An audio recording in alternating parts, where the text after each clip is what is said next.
بسم اللہ الرحمن الرحیم۔ السلام علیکم ورحمۃ وبرکاتہ۔ جنت کی مٹی۔ ایک دیہاتی نے گارے کی مٹی سے اپنا گھر بنایا۔ گھر میں ایک چھوٹی سی 7 مسلوں والی مسجد بھی بنائی۔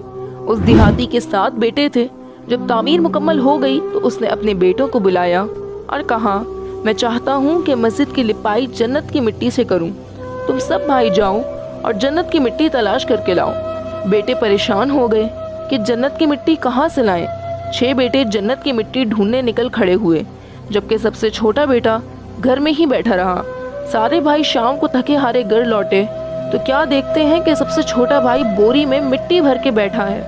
باپ نے اپنے چھوٹے بیٹے سے پوچھا کہ گھر بیٹھے تجھے جنت کی مٹی کہاں سے مل گئی؟ چھوٹے بیٹے نے کہا کہ میں آج سارا دن ماں کے پیچھے پیچھے پھرتا رہا، جہاں جہاں وہ قدم رکھتی وہاں سے مٹی اٹھا کر جمع کرتا۔ اس طرح میں نے ماں کے قدموں سے جنت کی مٹی حاصل کر لی۔ باپ بہت خوش ہوا اور بولا، یہی بات میں تم لوگوں کو سمجھانا چاہتا تھا کہ ماں کی خدمت کرو، ماں کے قدموں کے نیچے جنت ہے۔ پیارے نبی کریم صلی اللہ علیہ وآلہ وسلم کا فرمان ہے، بڑا بدبخت ہے وہ شخص جس کے ماں باپ زندہ ہوں اور وہ ان کی خدمت کر کے جنت حاصل نہ کرے۔ ماں کے پاس بیٹھ جایا کرو، کیونکہ ماں کے ساتھ گزرا ہوا وقت قیامت کے دن نجات کا باعث ہوگا۔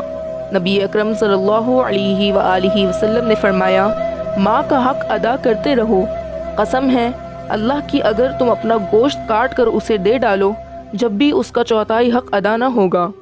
رسول اللہ صلی اللہ علیہ وآلہ وسلم کا ایک اور فرمان ہے، اگر میری ماں زندہ ہوتی میں نماز میں اللہ کے حضور کھڑا ہوتا، ماں آواز دیتی اور میں نماز چھوڑ کر دوڑ کر ماں کے پاس چلا جاتا اور دنیا والوں کو بتاتا کہ ماں کی عظمت کیا ہوتی ہے۔ ابو علی سینا کہتے ہیں، اپنی زندگی میں محبت کی سب سے اعلیٰ مثال میں نے تب دیکھی جب سیب 4 تھے اور ہم 5، تب میری ماں نے کہا کہ مجھے تو سیب پسند ہی نہیں۔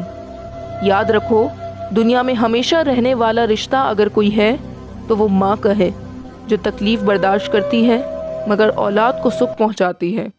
وہ گھر جنت ہے جس گھر میں ماں ہے۔ اللہ پاک سب کی ماؤں کو سلامت رکھے، آمین یا رب العالمین۔